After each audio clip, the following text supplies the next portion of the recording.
Krishna, Krishna Krishna, Hare Hare, Hare Rama, Rama Rama, Hare Hare. Foremost qualification of a devotee is humility. If a devotee has real humility, this will attract Krishna. This will attract the mercy of Krishna. So if there is something which is the best, then the opposite of that is usually the worst. You follow? So if you want to attract Krishna, you have to develop humility. You may be learned, you may be unlearned. You may be a good cook, maybe a bad cook. You might not even be a cook at all. Of course, you have to be something. You have to learn some devotional activities. But none of those guarantee that you will attract Krishna. What is your cooking compared to Mother Yasoda's cooking? Now, how tasty the dishes can you make compared to the tasty dishes that she can make out of substances which are eternal?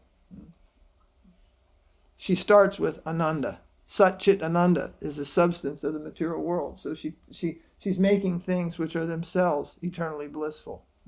Making things to offer to Krishna, which start off on that level.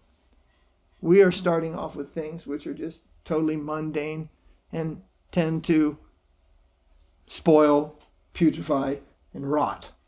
The things of this world. They're only usable at a certain moment. But things in the material world do not undergo those.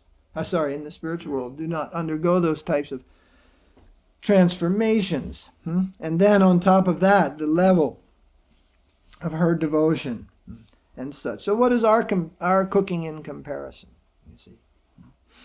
So we may be a very good cook, but simply cooking is not enough to attract Krishna. We may be very intelligent, a very good manager. We may be an excellent speaker.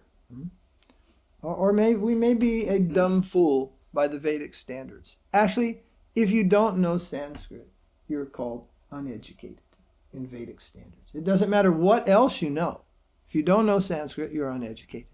You see, it'd be like in this country, if you knew so many things but didn't know how to write your name, or you didn't know English and you couldn't read, that would be uneducated, wouldn't it? Regardless of how good of a computer software programmer you were, you would still be considered illiterate because you couldn't read, uneducated.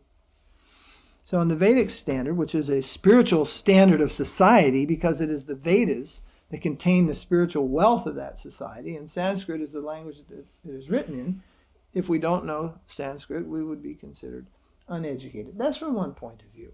However, within those spiritual textbooks, it is said in many places, one who devotes himself to the holy name of the Supreme Lord is considered the most wise amongst wise men. So, if you devote yourself to the holy name of Krishna, you may not even know how to read or write the language you speak. Nonetheless, you will be honored as a very wise and educated person, even in the assembly of demigods like Brahma, Shiva, and others. So, anyway, where was I?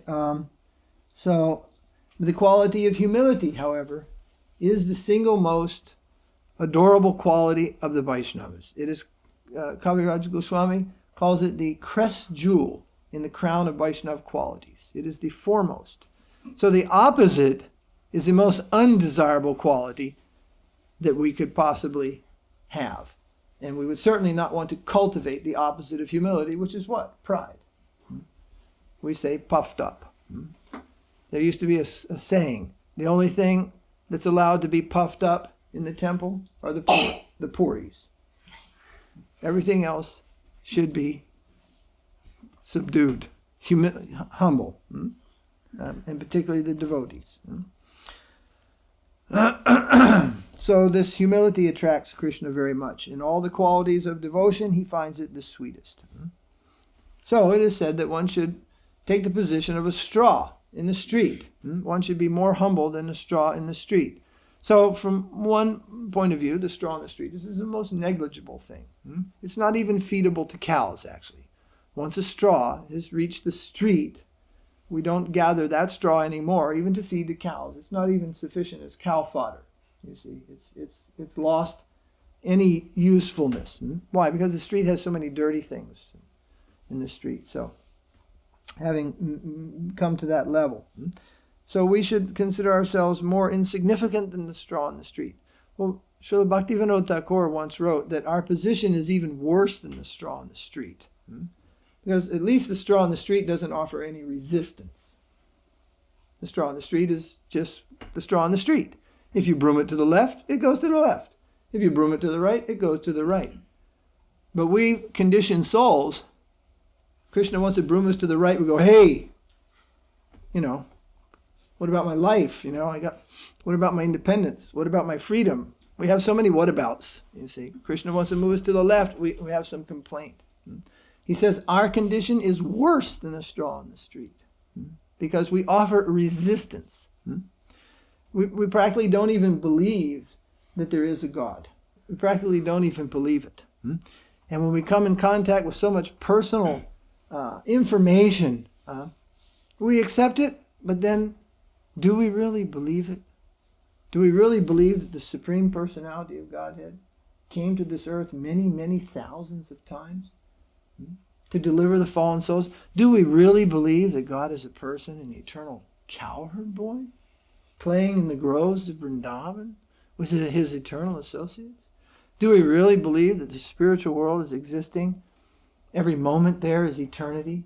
Do we really believe this place is a place of suffering? Well, in the stage of Madhyamadikari, which is our stage, we go back and forth with this for a long, long time, you see. Back and forth. When we come to the stage of Uttamadikari, that's the highest class of devotee, then it can be said, we really believe it. Because at that point, we have no other, even flickering attachment for anything less than Krishna, for anything what this world has to offer. But if you are truthful with yourself, you have so many attachments and attractions in this material world. Madhyamadikari is still dealing with that plane of final determination, final surrender. Uttamadikaris. Madhyam adhikaris are not ultimately, finally, fully surrendered souls. They're on the path.